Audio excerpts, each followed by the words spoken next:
souvent.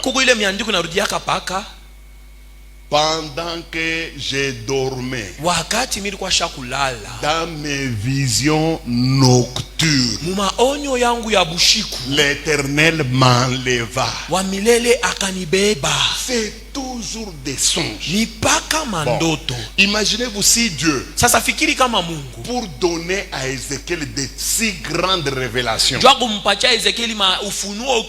il a choisi comme moyen de communication le songe. C'est que Dieu connaît l'importance des songes. Savez-vous que toutes les instructions que le Saint-Esprit a donné à Joseph, le père de Jésus, toutes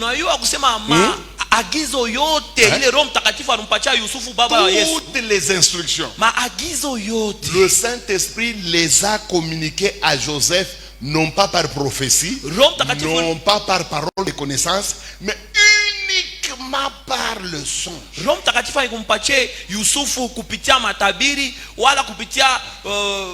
kupitia misemo ya ufamu, lakini paka kundoto neno la ufamu.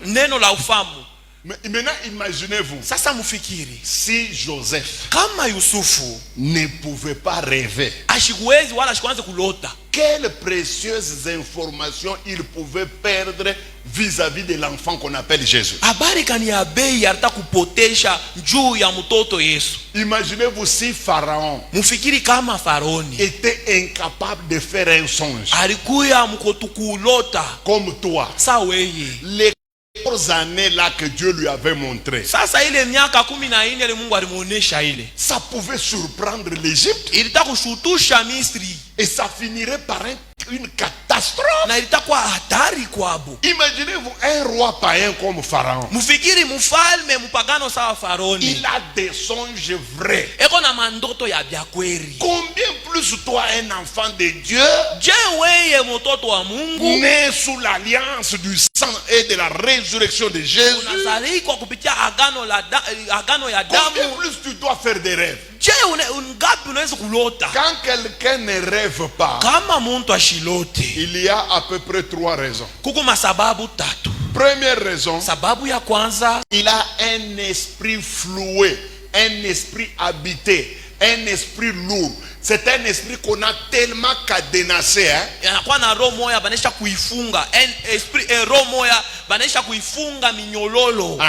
cet esprit-là, tellement qu'il est lourd, il est incapable de réagir, de communiquer à son homme ce qu'il voit.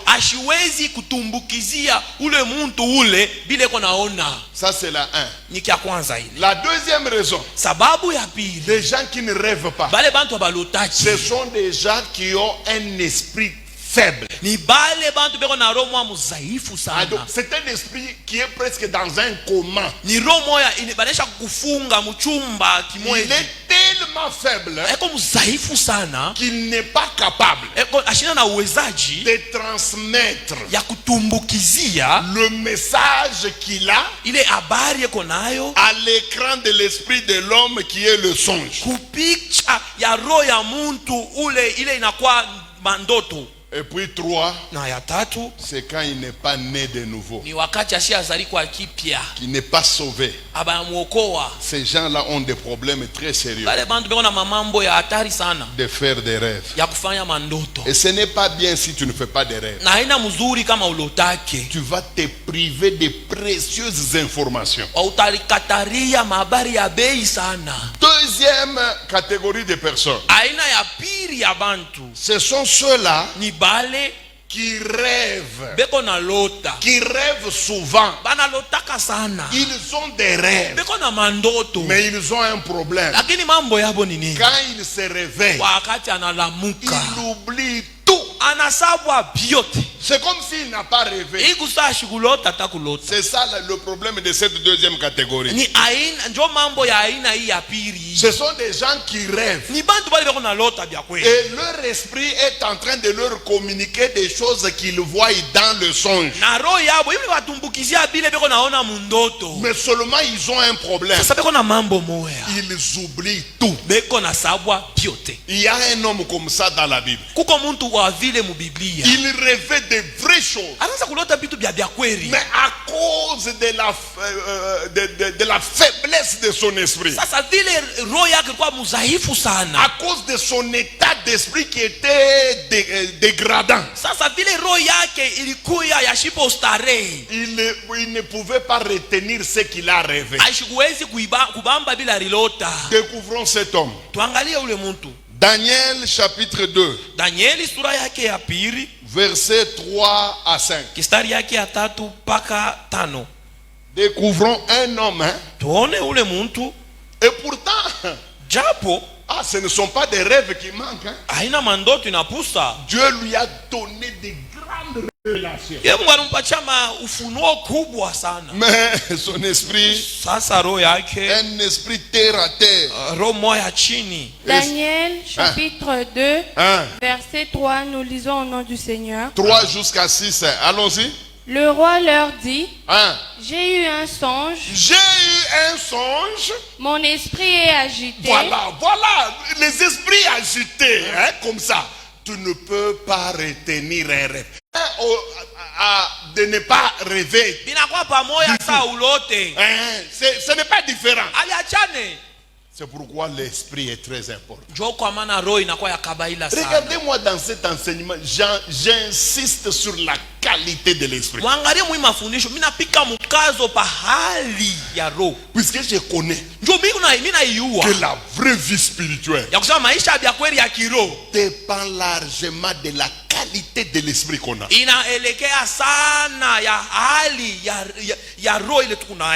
chrétiens forts, ce ne sont pas les chrétiens qui ont de l'argent. Les chrétiens forts, ce ne sont pas les chrétiens qui font les bruits. Ce sont les chrétiens qui ont un esprit pur, fort, agaillardi, aguerri. Tout ce que nous vivons sur la terre, nous allons tenir à partir de notre esprit. La Bible dit, même dans sa maladie, l'esprit de l'homme soutient le malade.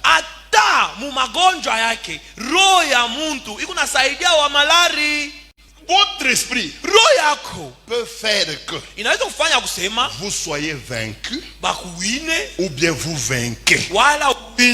Tout dépend de votre esprit. Vous savez la différence entre Judas et Pierre? C'était quoi? Ils ont fait tous deux une bêtise. D'ailleurs, moi je pense que Pierre a fait pire. Pourquoi je dis ça? Judas, lui, il n'a jamais nié la seigneurie du Seigneur. D'ailleurs, pourquoi il a vendu Jésus? C'est puisqu'il croyait que Jésus est puissant et qu'il va se débarrasser de ses ennemis. Il va s'en tirer. C'est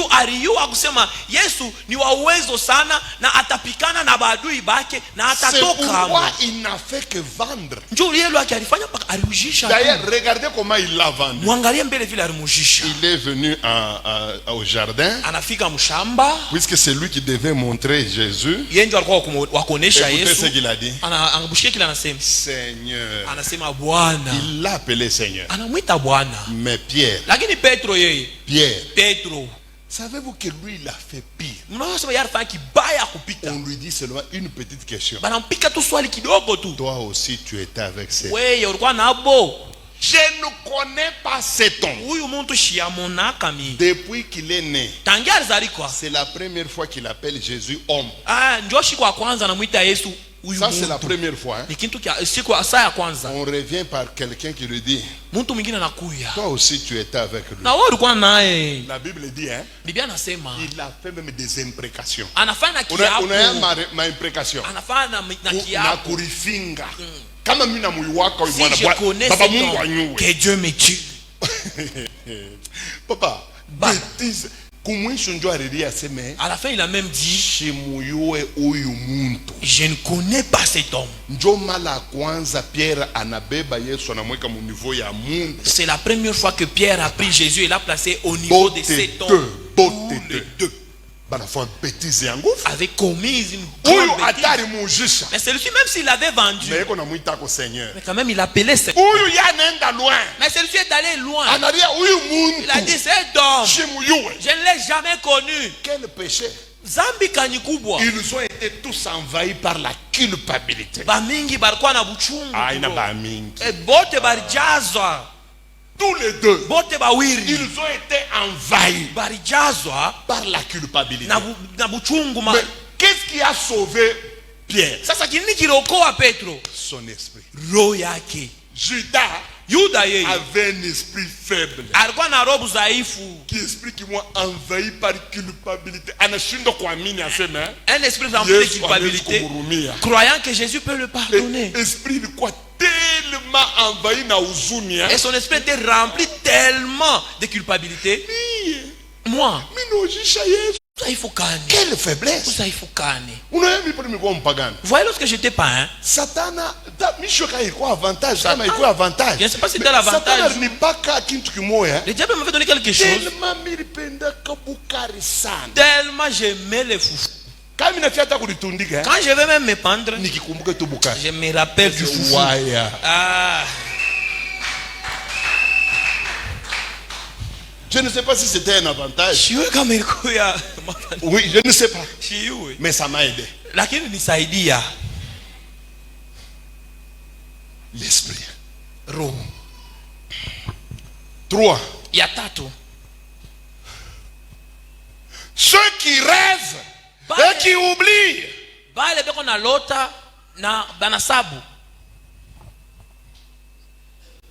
Ah non, nous venons de voir, c'est le deuxième, hein? Oui. Voilà. Mais j'aimerais vous dire, tous les rêves que tu oublies ne viennent pas forcément. Bon, je vais dire ceci. Je reprends. Il y a 2 raisons qui font que tu rêves et puis tu oublies. Premier, c'est quand tu n'es pas en règle avec Dieu. Comme ce roi ici, Beltasar. Il était en conflit avec Dieu. C'est comme ça que même quand Dieu lui a donné la plus haute révélation de sa vie et de son royaume, comme son esprit n'était pas bien avec Dieu, il a oublié. Deuxième raison qui fait que on oublie les songes, c'est quand votre esprit n'est pas rodé par l'esprit de prière.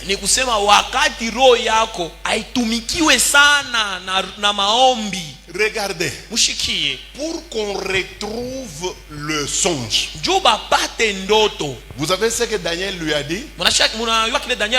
Donnez-moi 3 jours pour que j'aille.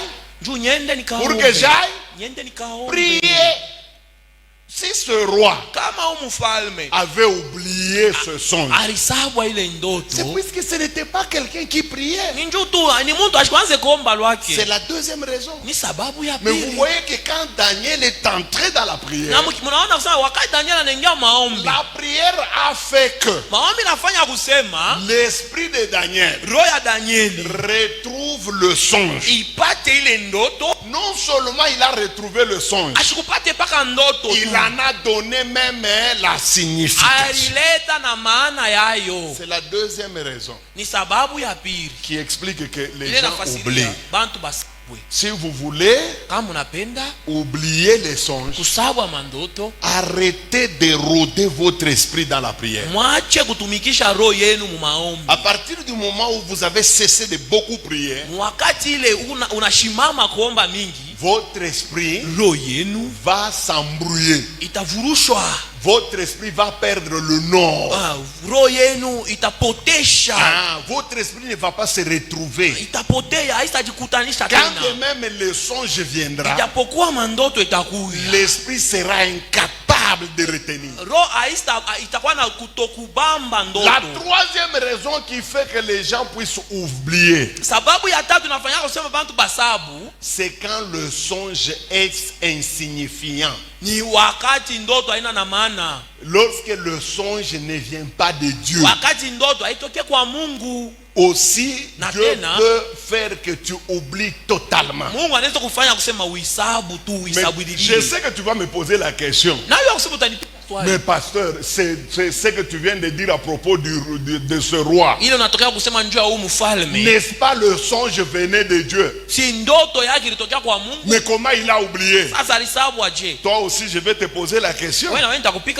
Je viens de donner 3 raisons. Je n'ai pas donné une seule.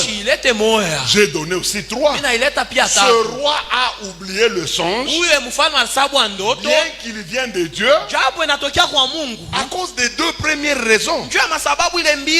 Il n'était pas chrétien. Son esprit était en conflit avec Dieu. C'était ça la première raison. Deuxième raison, il ne priait pas. C'est comme ça que le diable lui a ravi un songe venant de Dieu. Maintenant il y a 3. Si vous n'êtes pas sauvé, vous n'êtes pas en relation avec Dieu. 2. Si vous ne priez pas, ça arrivera que vous oubliez le songe. 3. Si votre songe là ne vient pas de Dieu, le Seigneur s'arrange pour que vous oubliez complètement. C'est pourquoi quand vous vous réveillez, vous êtes en forme avec Dieu. Vous êtes dans une très bonne relation avec Dieu. Vous priez beaucoup. Mais le songe vous échappe. Ne vous tourmentez pas. C'est que ce n'était pas nécessaire que vous reteniez ça. Le Seigneur a jugé bon que c'est un rêve inutile. Et même votre esprit a repoussé cela. Mais j'aimerais insister sur une chose. Tout oubli ne signifie pas que ce que vous avez oublié ne vient pas de Dieu.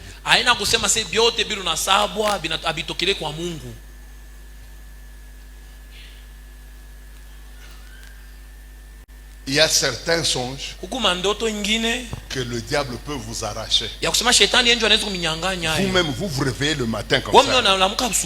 Vous sentez que ça c'était Dieu. Mais vous n'arrivez pas à vous reprendre le songe.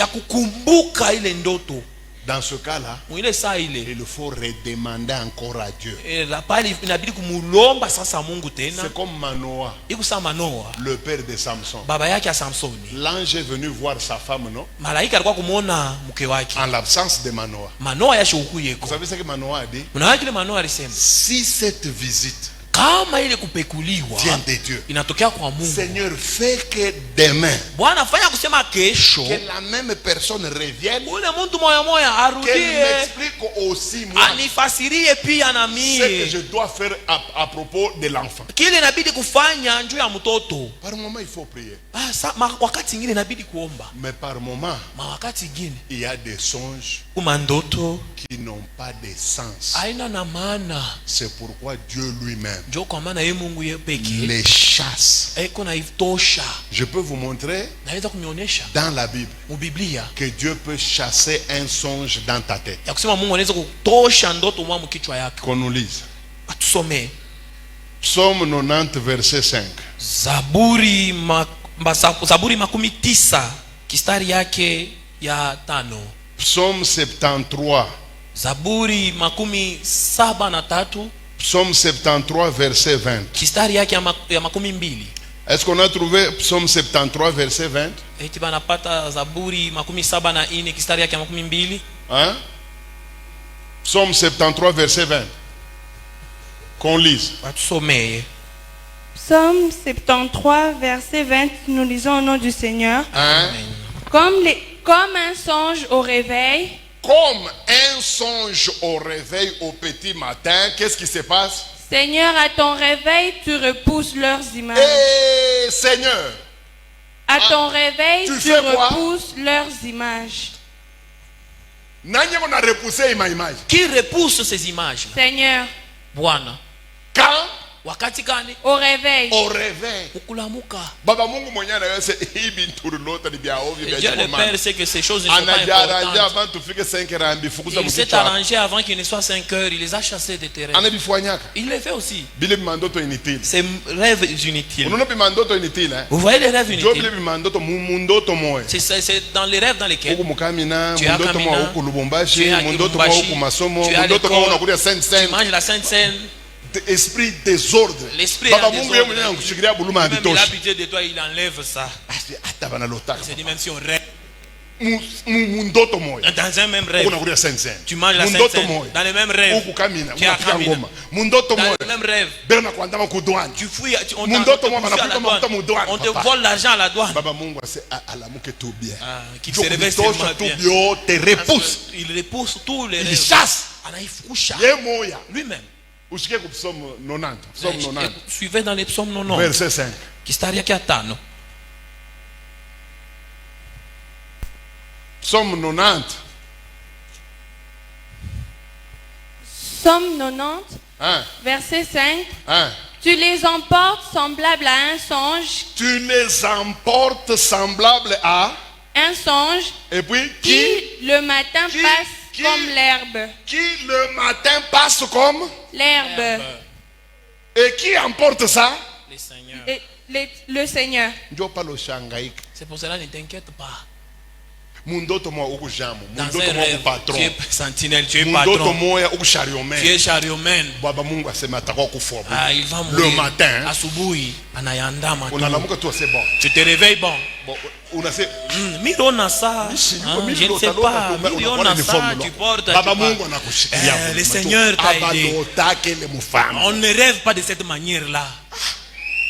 Patron. Tu es patron. Tu es chariomène dans un même rêve. Comme Martin matin. C'est pourquoi au petit matin, le Saint-Esprit s'occupe de Roho Mtakatifu inaitosha ile. 3. Ya tatu. Ceux qui rêvent mais qui négligent. Bale bana lotaka na bana ibeula. Pour ceux-là, j'ai même pitié d'eux. Pour ceux-là qui écrivent, je répète, pour ceux il y a 4 catégories devant les songes. Ceux qui ne rêvent pas. 2. Ceux qui rêvent et oublient. 3. Ceux qui rêvent, qui retiennent, mais qui négligent. Le matin, il est capable de te dire ce qu'il a rêvé. Il n'oublie rien. Il a la chronologie du songe. Mais son problème, c'est que ça ne lui dit rien. Il néglige totalement. Erreur monumentale. C'est une erreur très monumentale. Puisque Dieu n'est pas fou. Bon, mettons Dieu de côté. Ton esprit n'est pas assez imbécile pour te révéler les choses qu'il a vues lui-même, ton esprit. Et puis, il a pris le soin de te les communiquer à travers l'écran de ton esprit qui est le songe. Mais toi, tu négliges un songe. Tu paieras les conséquences. C'est pourquoi Job dit. Écoutez comme Job parle. Il dit Dieu parle tantôt d'une manière, tantôt d'une autre. Mais au On n'y prend point garde. Les négligents. La Bible dit on n'y prend point garde. Le problème c'est que ce n'est pas les rêves qui manquent. Il y avait des rêves. Il y avait des révélations. Mais seulement on n'a pas fait attention. Mes amis, regardez l'église des Actes des Apôtres. Hérode arrête Jacques. L'église néglige. Conséquence, on a coupé la tête de Jacques. Quelques jours après, on arrête Pierre. Là l'église a dit, la première fois nous avons négligé, mais pas la deuxième fois. C'est seulement Jacques que vous avez pris. L'église se réunit chez une certaine servante appelée Rhode. L'église a commencé à prier. C'est seulement Jacques qu'on a pris. Mais Pierre, nous refusons. Nous refusons. Mais ne négligez pas. Ne négligez pas. Mais vous savez ce qui s'est passé? Un ange est descendu là où on avait il a sorti Pierre. Les gardes n'étaient pas au courant. Pierre a commencé à marcher vers le lieu de prière. Il arrive, il frappe. La femme l'a dit que c'est Pierre. Même les apôtres n'ont pas cru dans leur prière. La Bible dit qu'ils ont considéré cette femme-là comme folle. Mais on ouvre la porte. Pierre était là. Grâce à quoi? À la prière. Ils ont appris la leçon que nous avons négligé la première fois. On a coupé la tête. Cette fois-ci on ne va pas négliger. Ne négligez pas les rêves. Ne négligez pas. Vous avez vu sur Facebook, hein? Avant-hier, le plus grand musicien mexicain qui est mort. Il est passé à 3 reprises à la télévision. Aujourd'hui nous sommes quand? Hein? La date, le 14. Hein? À 3 reprises, il a rêvé qu'il mourrait dans un crash d'avion. 3 fois. Hein?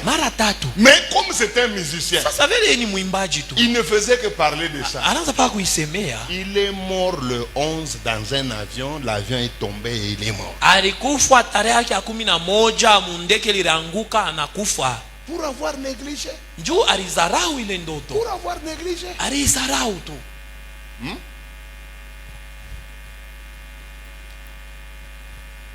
Le pasteur fidèle de Kinshasa.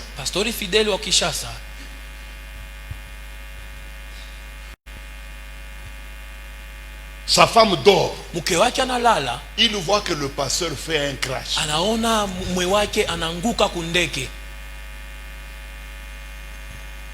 Le matin, on invite le pasteur à aller prêcher au Bandundu. Sa femme lui dit, j'ai mal rêvé. Tu as cru c'est une convention. C'est moi le principal. La femme lui dit, j'ai mal rêvé. Non, le pasteur têtu, il fait la parfois Dieu a pitié de nous. Hein? Il arrive en Njili. Voyez les petits porteurs ici de 15, de 17. Tout le monde commence à monter. Un autre béret rouge mort à Mobutu. Il a vu seulement un béret rouge de Mobutu. Il a dit, toi, tu ne pars pas. Maman. Il a dit, quoi? Le pasteur s'est énervé. Pour qui? Oh, j'ai mon billet. Mais on a gardé ça. Le soldat lui a dit, j'ai dit tu ne pars pas. Tu ne montes pas. Et c'est vrai. Tout le monde a embarqué. Les impairs ont embarqué. Tous. On a fermé. Le pasteur a parlé. Vous croyez que c'est vous et que le pays vous appartient. L'avion a décollé. 15 minutes. Juste 15 minutes. L'avion s'est craché. Les pasteurs fidèles ont commencé à pleurer. Mon Dieu. Dieu est allé même plus loin. Tellement il était têtu, refusant même les rêves. Dieu est entré dans le béret rouge.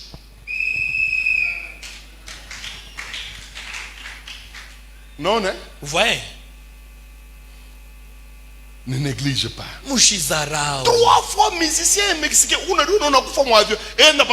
Tu vois 3 fois dans les rêves. Papa, analala. Et il s'est endormi encore. Suivez sur Facebook. C'est même analala. Il est mort. Là, je ne sais pas si on l'a vu. C'est Matel qui l'avait vu. Son esprit voyait ça. Je suis musicien, moi, un musicien avait dit. On lui a posé la question. Comment tu imagines ton dernier voyage? Je me verrai, moi j'irai devant les mélomanes. Et il est parti de la même manière. Vous jouez. Vous croyez que les démons sont de votre niveau? Ah, ton père n'est pas encore ton père. C'est lui que tu appelles père. Petit joueur. C'est un petit joueur. Le démon est un ancien. Ton grand-père n'est pas encore. Lui, il est démon. Il connaît son travail. Toi, tu veux jouer de lui.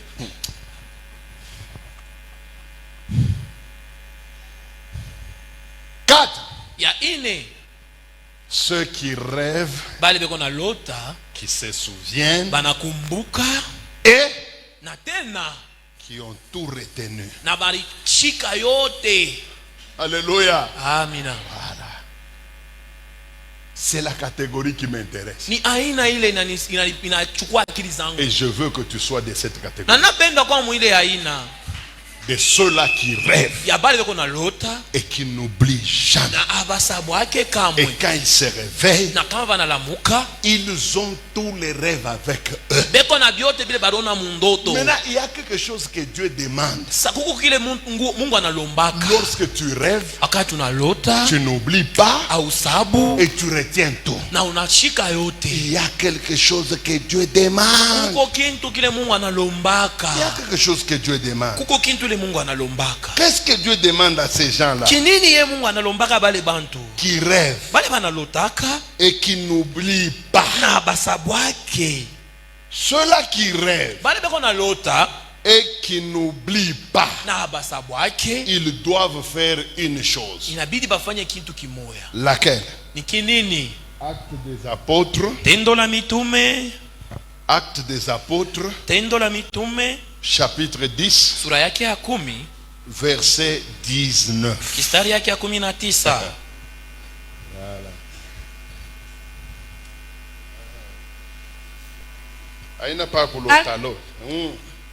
Acte chapitre 10, verset 19. Et comme Pierre était à réfléchir sur la vision. Et comme Pierre était en train de faire quoi? De réfléchir sur la vision. La chose qu'on demande à ceux-là qui ont fait des songes et qui ont retenu jusqu'au petit matin, ce qu'on vous demande, c'est de réfléchir sur la vision que vous venez de voir. C'est de discerner. Rêver, c'est bien. Avoir les songes, c'est bien. Mais savoir la signification de ce que vous venez de rêver est très important. Sasa kuyua maana ya bilo natokea kulota inakuwa kabaila kupita. N'est-ce pas, Pharaon a fait un songe? Ni deti Faraoni alilota. Un songe très important. Ilikuwa ndoto ya faida sana. Un songe très signifiant. Ndoto ilikuwa na maana sana. Mais son problème c'était quoi? Sasa mambo yake ni nini? Il ne connaissait pas le sens. Ashikuyue maana yayo. C'est quand il faut maintenant faire intervenir le discernement. Jo wakati ile inabidi kuingisha machunguzo. C'est pourquoi Pierre, jo kwa maana Petro, quand il a vu la nappe qui descendait, wakati anaona ile nguo inaanza kuanguka, dans lequel il y avait des animaux, ndani ya ile kulikuwa wanyama, aussitôt que la vision se s'est retirée, wakati tu ndoto inashimama, la Bible dit qu'il a commencé à méditer, à réfléchir pour comprendre ce que ça signifie. Biblia anasema anaanza kufikiri, anaanza kuchunguza njoo ya kuyua maana yayo ni nini. C'est une chose que de rêver. Ni mzuri kulota. Ça n'est une autre que de comprendre ce qu'on a rêvé. Na kuwaza wala kuchunguza wala kuelewa bila unalota ni kingine. Tu peux rêver. Unaweza kulota. Mais si tu n'as pas la signification. Wakati una na maana yayo. C'est comme si tu n'as pas rêvé. Puisque le rêve ne te servira à rien. C'est pourquoi le roi ici il a dit, si vous ne me donnez pas la signification, je vais vous tuer, vous et vos familles. Puisque le roi savait que l'importance, il savait que l'importance dans un rêve, c'est de connaître le sens. Maintenant écoutez, si vous voulez discerner un rêve, vous devez commencer par connaître ces notions ici. La première chose que vous devez savoir, c'est la source de provenance du rêve. Le rêve là vient d'où? Quelle est la source? Quel est l'élément qui a propulsé ce rêve dans ta vie? Alors tu vas comprendre qu'il y a 3 grandes sources de songes. Tous les rêves du monde, tous les songes que les hommes peuvent faire, ne viennent que de 3 sources principales. Il n'y a pas d'autre source. Sur cette terre des humains, tous les songes que les gens font ne proviennent que de 3 sources. Quelqu'un me dira, mais Papa Esdras, quelles sont ces 3 sources? Suivez-moi très bien. Première source de chaque songe, c'est la source humaine.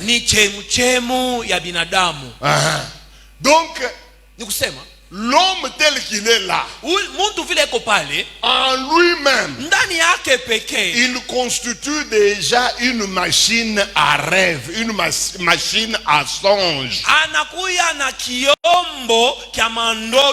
La Bible nous montre que les songes peuvent venir de l'âme d'un homme, des pensées d'un homme. Regardez, l'homme a ce qu'on appelle le conscient, et puis il a le subconscient. Le conscient, c'est ce qui se fait quand nous sommes éveillés. Mais il y a le subconscient. Le subconscient, c'est la dimension élevée du conscient. Écoutez, la Bible nous dit que tous les rêves que les gens font ne viennent pas de Dieu, ne viennent pas de Satan. Il y a des rêves qui viennent de la pensée profonde de l'homme. Dans ce cas-là, on dit que le rêve a comme source humaine.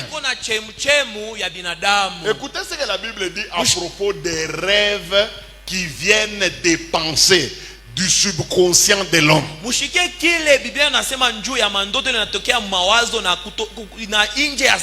Ici, j'aimerais qu'on aille rapidement. Ecclésiaste chapitre 5. Versets 2 à 3. 2 à 3. Virgule. Et puis 6 à 7. Ecclésiaste chapitre 5. Ecclésiaste chapitre 5 verset 2. Car si les songes naissent de la multitude des occupations. Myriam, reprends un peu.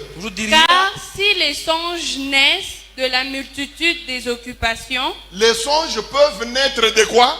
De la multitude des occupations. Et puis la voix de l'insensé se fait entendre dans la multitude des paroles. Unasikia frère weka bwabwa. Biblia inatuambia se bubumbafu bwako. Bunatokea ni kusema kanya vile unasemaka mkanisa. Aina mimi baba Mungu join na kuchongea se bubumbafu bwako. Ton imbécilité. Tunaona bubumbafu vile bantu wangetaka bubumbafu. Bunatokea mkabwabo unababaikaka. Tu aimes trop parler. Tu ne laisses pas des hommes. On te laisse rentrer au songe. La Bible dit. Le songe.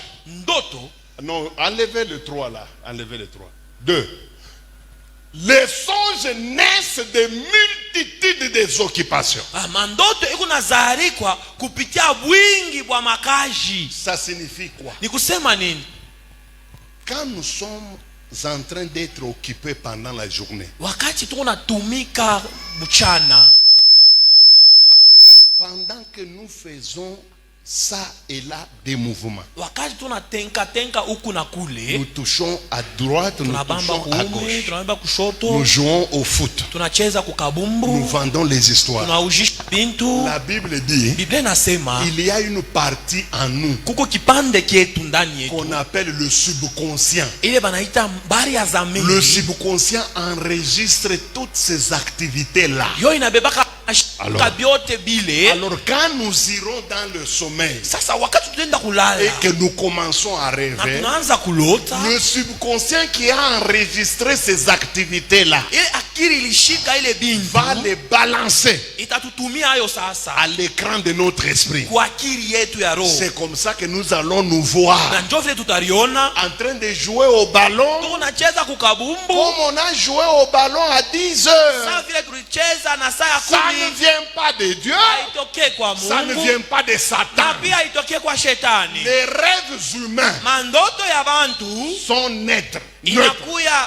Sont neutres.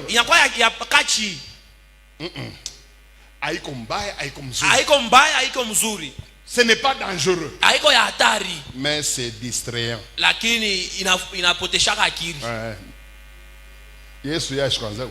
Jésus ne faisait pas ces choses. Myriam, vas-y au 6-7. Verset 6-7 ndio inapika. Car s'il y a des vanités dans la multitude s'il y a des vanités dans la multitude des songes, ça ouais quoi. Mama mandoto unailotaka. Toi en tout cas tu rêves. Mundoto moyo unasumbulia na baimbwa. Mundoto moyo unapika gitara. La Bible dit vanité. Il y a d'autres rêves qui viennent seulement des multitudes, des vanités de multitudes. C'est pas un bon chrétien. Il n'a pas trop parlé, il est dans ça, il est dans ça. Le parti politique, il est dans ça. Tu ne rêveras jamais des choses importantes. C'est pour là vous voyez ceux-là qui sont dans des partis politiques, ils se voient toujours sous les arbres. Ceux-là qui jouent trop au PMU, dans les rêves ils sont toujours avec des lunettes. Cheval numéro 2. Le cheval numéro 2. Bon, il va courir avant d'enseigner. Atakimbia kabla tano. Depuis que tu jouais, tu as gagné combien? Il y en a aussi dans beaucoup de paroles. C'est pourquoi crains Dieu. C'est pourquoi Pour éviter ces rêves-là, c'est pourquoi crains. C'est pour cela que tu vas sortir de ces rêves.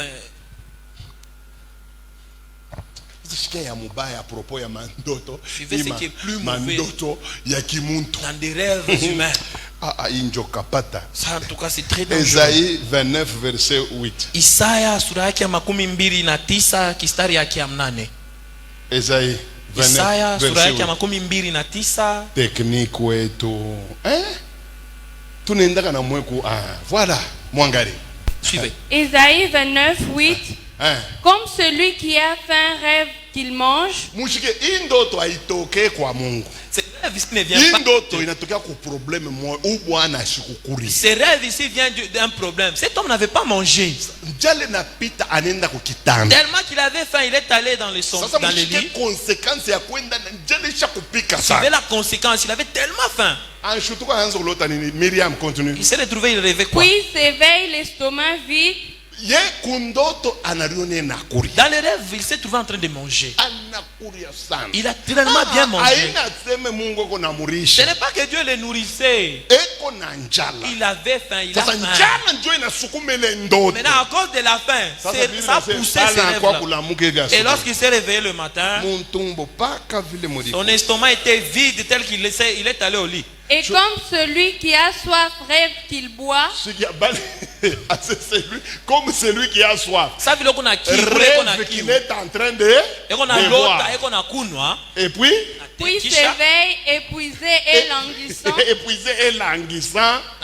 Ainsi en sera-t-il de la multitude de nations qui viendront attaquer la montagne de Sion. Tu vois, toute chose que tu rêves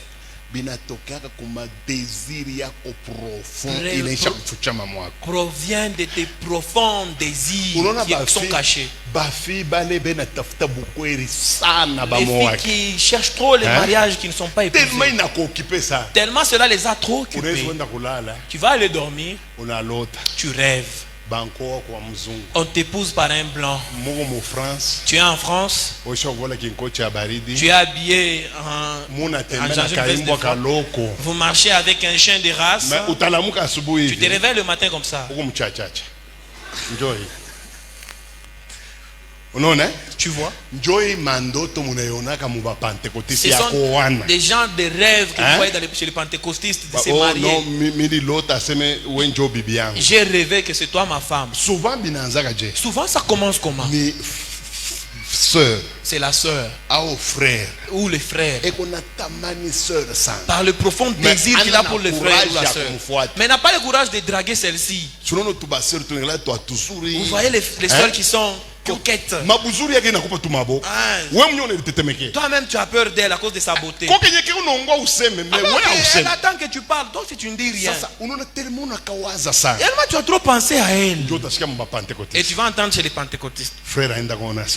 Les frères vont voir la sœur. Je n'avais aucune pensée, hein. J'ai dormi seulement. Et du coup je vois dans les rêves. Toi et moi, nous sommes sur une montagne. Une haute montagne là. Et du coup, je vois papa Ezra venir avec une fleur. Et toi tu as pris cette fleur.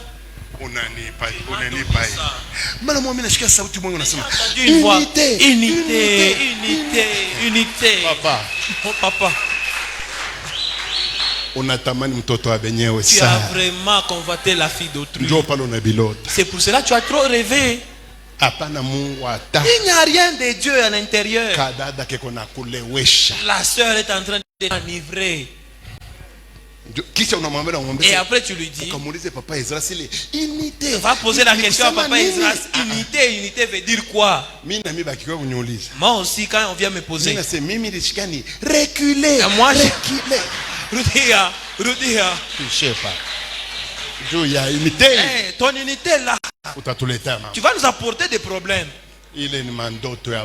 Ça, ce sont des rêves humains. Tellement on a waza ça. Tellement tu as trop pensé à celle-ci. Député. D'être député. Et là maintenant tu te vois seulement dans les rêves. Tu es à côté de Fachi. On va même pas te prendre. Et comme il va même partir. C'est une convoitise. 2. Il y a pire. Les rêves, la source divine. Mandoto inakuwa na chemchemu ya Mungu. Ce sont ces sources-là qui nous concernent. La source divine. La chemchemu ya Mungu. Mes amis, banduku, la Bible dit Biblia inasema qu'il y a des rêves ya kusema kuko mandoto qui ont comme promoteur inakuya na mwenye anaitumaka le Dieu de la Bible. Mungu wa mubiblia. Il y a des rêves kuko mandoto qui ont comme source inakuya kama chemchemu le Dieu qui nous a créés. Ule Mungu alituumba. Et ce sont ces rêves-là na ni ile mandoto ile dont nous avons besoin dans ile cette tunatafuta. D'ailleurs, lui-même, il avait dit ça. Vers le dernier temps, je répandrai mon esprit. Vos jeunes filles prophétiseront. Vos jeunes gens auront des visions. Vos vieillards auront des songes. Le songe est un moyen de communication des derniers temps. Selon Dieu, un autre moyen le plus efficace qu'il va utiliser dans le dernier temps, ce n'est pas seulement la prophétie, mais il a dit vers le dernier temps, vous aurez des songes. Les songes parleront. Nous sommes dans le dernier temps. C'est pourquoi Joseph a causé avec Dieu rien que par le son. D'abord, il voulait chasser Marie. Il croyait que Marie était une prostituée. Quand Marie a pris la grossesse, comment Dieu lui a parlé? Il lui a parlé par le songe. Et pourtant Joseph n'était pas un vieillard. C'était un garçon de 20 ans. En train de dormir, Dieu va lui dire: n'aie pas peur de prendre avec toi Marie, car l'enfant qu'elle porte vient du Saint-Esprit. Dans le songe, quand Jésus-Christ est né, Hérode s'est préparé à le tuer. Dieu est venu encore. Dans le songe, Joseph, demain matin, prends avec toi ta femme et l'enfant, fuis en Égypte, car Hérode cherchera à tuer l'enfant. Mes amis, Dieu a tout dit à Joseph dans le songe. Vous négligez les songes, vous allez regretter. Écoutez ce que la Bible dit à propos du songe qui a comme origine Dieu. Yoka. Job chapitre 33 verset 14 à 15. Je vais donner beaucoup de versets, mais c'est pour la documentation. On ne va pas lire, c'est pour la documentation. Genèse 20 3. Genèse 20 3. Genèse 31 11. Actes des apôtres 2:17. Matthieu Matayo 2, 12 à 13. Tous ces versets montrent que Dieu parle par des songes. Moi, ce qui m'intéresse, c'est Job 33, verset 14. Frère Fabrice, lance-nous ça. Merci. Job 33, 14. Dieu parle cependant. Tantôt d'une manière. Tantôt d'une autre. Il n'a pas de prophétie. Ce n'est pas seulement pensant à la prophétie. Il n'a pas de parole de connaissance. Ce n'est pas seulement passant la parole de connaissance. Parole de connaissance. La parole de connaissance. Prophétie. La prophétie. Ni tantôt d'une manière. C'est un chemin. Mais ce n'est pas seulement celui-là. D'une autre. Une autre, c'est quoi? Et l'on n'y prend point garde. Le problème, c'est qu'on n'y fait pas attention. Verset 15. Que dit la Bible? Il parle par des songes. Il parle par des songes. L'église, aidez-moi. Il parle par des songes. Et puis? Par des visions nocturnes. Les visions quoi? Nocturnes. Unaona vision. Banaïta c'est mes songes. Et puis? Quand les hommes sont livrés à un profond sommeil. Quand les hommes sont livrés à un profond sommeil. Qu'est-ce que Dieu fait? Quand ils sont endormis sur leur couche. Quand ils sont endormis sur leur couche, qu'est-ce que Dieu vient faire? Alors il leur donne des avertissements. Alors il leur donne quoi? Des avertissements. Et puis? Et met le sceau à ses instructions. Frère, quand les gens sont profondément endormis, lorsque la salive t'écoule, toi tu penses qu'on a là dans la salive, Dieu commence à parler. Il commence à te dire les choses. Le problème c'est pas la salive qui va sécher. Le problème c'est ce qu'il va dire. Alléluia. Amen. Et pourquoi il parle dans le sommeil?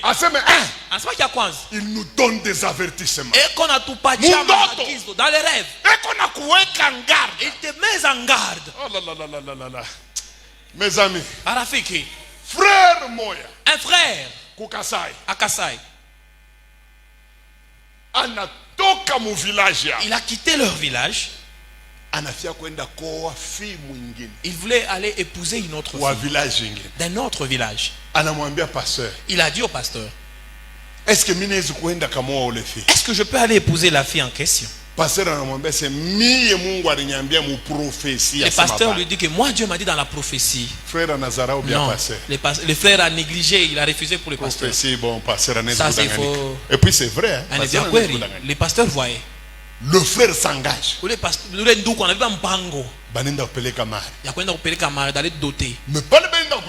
et pendant qu'ils allaient doter, les frères, ils sont allés avec les vélos. Les villages de la fille étaient loin. Ils sont arrivés dans un village où ils se sont endormis pour continuer les voyages. Les frères s'est endormi dans les rêves. Il a vu dans les rêves. Il a déjà porté dans les vélos cette femme-là. Il a déjà porté, il rentre au village.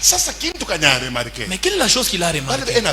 Pendant qu'il pédalait, la fille, elle a un panier. Et ce panier-là, elle prenait des bébés en train de jeter. Elle prend des bébés, elle les jette. Si un bébé tombe par terre, elle commence à pleurer. Il commence à pleurer. Lui, il entend seulement le bébé en train de pleurer. Et le sang coulait. Il pose la question à la femme. Alors pourquoi tu fais de telles choses? La femme répond. Il dit que toi tu ne savais pas que c'est comme ça que je suis. Il a bien rêvé. Il se réveille le matin. Il a négligé. Il est allé doter. Il a pris la fille. Il a placé dans les villes. Ils sont rentrés au village. Alors ils sont arrivés au village. La première grossesse. Que Dieu me pardonne si j'ai oublié. Là, il y avait au moins 30 grossesses. Vous voyez ce qui s'est passé? Si elle concevait, une fois que la grossesse atteignait 6 mois, la nuit, ils dorment. Ils entendent un enfant pleurer. La grossesse est partie. 30 fois. Elle a fait ça 30 fois. 30 fois. Alors que la femme était sorcière. Elle a déjà promis au diable sa fertilité, disant que je ne mettrai jamais au monde, mais je vais ensorceler comme il le faut. Il dit que si tu l'avais au moins dit, prends la sorcellerie. Ah, toi en sorcelle pour moi, mais tu ne mettras jamais au monde. Papa, frère, c'est à la 30e grossesse qu'il est allé implorer au pasteur. Le pasteur lui dit, je t'avais dit quoi? Tu rêves de quoi? Ce n'est pas qu'on a rêvé à ta place. Tu es allé épouser quelqu'un. Elle est en train de jeter les... Tu le vois avec les yeux. Ah, mais tu l'épouses. Ah, là, tu as négligé. Là, en tout cas, tu vas vivre les conséquences. Attention. La Bible dit, pendant que les gens sont totalement endormis, il donne des avertissements. Il vous montre le danger qui viendra. Le frère a vu, mais il n'a pas voulu tenir. Et puis la Bible dit quoi? Pendant que les gens sont endormis, il met le son aux instructions. Dieu peut t'instruire. Comment résoudre un problème? Comment faire? Il peut te donner des instructions dans le sommeil. Pourquoi les gens ne tiennent pas compte de ça? Les gens aiment les révélations. Il y a parole de connaissance. On sont des fanatiques de paroles de connaissance. Il y a prophétie. Et de prophétie. Pourquoi? Les dons de prophétie nous met en vedette. Les gens préfèrent que Dieu puisse le parler par sans ces moyens-là. Ils préfèrent qu'on le dise, maman, lève-toi. Ton nom c'est maman Nana Kapinga, c'est pas ça. Avance prophète. Avance prophète. Papa François Ilunga. Ton mari c'est papa François Ilunga. C'est vrai, papa, c'est moi. Et tu crois que Dieu parle avec lui. Et pourtant un rêve. Vous connaissez l'importance, la bonne chose du rêve. Là c'est rare que l'intelligence de la personne entre dans les rêves. Ce qui est bon pour le rêve, c'est pur. Ce sont des choses que tu t'attendais pas.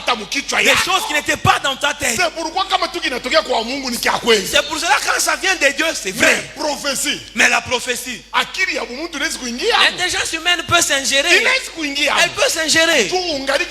Parce que il a encore l'intelligence de la personne. La Bible dit qu'il nous donne des instructions dans nos sommets. Mais nous négligeons. Ces rêves ici, on ne joue pas avec. Surtout celui qui vient de Dieu. Je vais vous poser des questions. Si Joseph avait fait une erreur, disant que n'est-ce pas lui le Dieu, Dieu, comment est-ce qu'il va me dire que je puisse fuir une personne comme Hérode? Dieu peut le piétiner. Ah, c'est un faux rêve. Je vais vous dire la vérité. S'il avait fait cela, Hérode aurait tué Jésus, il aurait tué Marie, et il aurait tué même Joseph en question. Sans toi et moi, nous serons déjà perdus. S'il a fait erreur comme toi, on ne joue pas avec la révélation de Dieu. La révélation de Dieu, on ne joue pas avec. Quelques années, je suis allé prêcher à Kasumbalesa. Mes amis, ils ont commencé à attendre les autres qui vont venir. Ils ont attendu à peu près 1 heure ou 2 heures. Les autres clients sont arrivés. Le taxi était plein. Lui, devant à côté du chauffeur, derrière 4 personnes comme nous étions à l'époque de Mobutu là. Et le chauffeur des véhicules. Quand ils ont marché, pendant un certain moment, ils arrivent au niveau des 7 km. La pluie a commencé. Ça, dans le rêve, ni mundoto ibiote. Abanafika mu 7 mule, mvule nazi. Ndoto inaishi. Analamuka. Ananao mai. Anabeba sakoshi. Anenda muare ya Kasumbalesa. Njuu ya kuya kuki Lubumbashi. Anafika mu taxi, anakuta paka chauffeur yepeke. Anekana pembeni ya chauffeur. Banongo ya 1 heure. Bantu banayala. Hapa na hapa bana demare motoka. Banatoka mu Kasumbalesa. Banafika mu 7. Mvule naanza. Ile image ya ndoto inamurudiria. Paka vile mu 7 kamvula kananza. Anakumbuka ile ndoto. Anamwambia chauffeur, chauffeur, twende ko pole pole. Mililota mbaya. Chauffeur anamjibu hivi, ça fait plus de 25 ans niko nafanya inji. Mine yuwa sabilole yangu. Hauna na kia kunyambia. Garson anamwambia hivi, kumbe shimamisha. Mina fia kufanya kitu kimoja. Chauffeur aseme sava, anashimama. Kamvula genapika. Anaambia muntu moya kumukongo, asepita kumbele. Anaenda kuikala vila rikala kundoto. Motoka inatoka. Museta, afu bananza kushuka, chauffeur anaanza kuongeza vitesa. Hapa na hapa mvule na kwa mingi. Hapa na hapa brouillard. Sasa chauffeur anaenda mbio, brouillard inakuwa ya mingi. Pa kusema abambe frère beko mu retard papa. Banenda kuingia mu track. Sasa mshiki, track inakata kia yulu kia motoka. Sasa kia motoka kinabakata bote bichwa. Sauf kukwen kula rikala, rilate na pita yulu. Bote aba 6 et 5. Bote bichwa binakachika. Frère anshutuka eko mukwen, banamutupa mumayani. Na kile kingambo kia taksi yake. Anabagia paka eka naambia paka bantu, mi huyu. Banakuwa kumutosha mule, ye huyu, ye peke. Pour avoir suivi instruction ya ndo vilariona. Pala nona tumvule nanza. Aseme ya ina hazard. Mili lota minafanya 1 heure. Tunafanya 1 heure. Mina lota tunatoka tunaingia musetu vule nanza. Kisha mundoto mina kumbuka mili toka kumbele. Mina rudia kumukongo. Nirudia pa kumbele nikale kumukongo. Jo vilaripona. Meshina mwe. Utalota mambo ya nguvu hapa. Tu vas rêver des choses terribles. Ingine unalota motoka na kilibite munakufa. Des choses, vous voyez les véhicules faire des choses. Moi j'étais Zambia comme maman Micheline. On m'attend en Zambie maman. Calme-toi. Kama unapitia tu siku moyo unabakia mama. Pas une seule journée ici. Tu vas mourir. Hapana mama Micheline na nyongoya. Mama Micheline m'attend. Utengia. Tu vas y aller. Hautafika Kasumbalesa. Tu ne vas même pas arriver. Tel que tu as vu dans les rêves. Ainsi va t'arriver. Nous avons besoin de la prière. C'est pourquoi apa. C'est pour cela là. Non. Lève-toi dans la prière. Dis à Dieu, je te donne mon être. Je te donne mon esprit. Je refuse les mauvais rêves. J'aimerais qu'on communique ensemble. Que le Saint-Esprit touche mon esprit. Qui commence à les conduire. Baba, unaele mwimbo nakuhitaji. Ile mwimbo inanipikaka kurosa. Ce cantique me touche vraiment. Ninapenda. J'aimerais Bwana nyongozele. Que le Seigneur me conduise. Alléluia. Amina. Tunatafuta kuimba. Nous aimerons chanter. Kisha tutengia mu malo. Nitakwambia ni Puis nous allons entrer dans les Je ne vais rien te dire. Toi-même, lance-toi dans la prière. Moi aussi, j'aimerais appeler Dieu. Que le Père puisse se montrer à moi.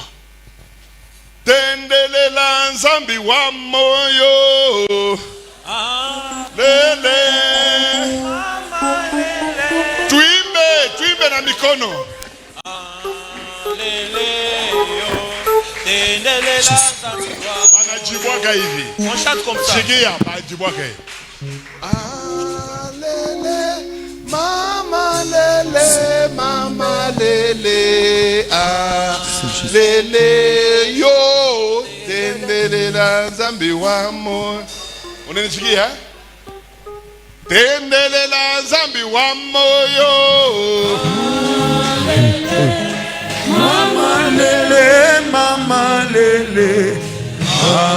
Mikono. Tendele la zambi wamo yo. Tendele la zambi munange. Alele. Mama lele, mama lele. Alele. Tendele la zambi wamo yo. Tendele la zambi munange. Alele. Mama lele, mama lele. Alele. Tendele la zambi wamo yo.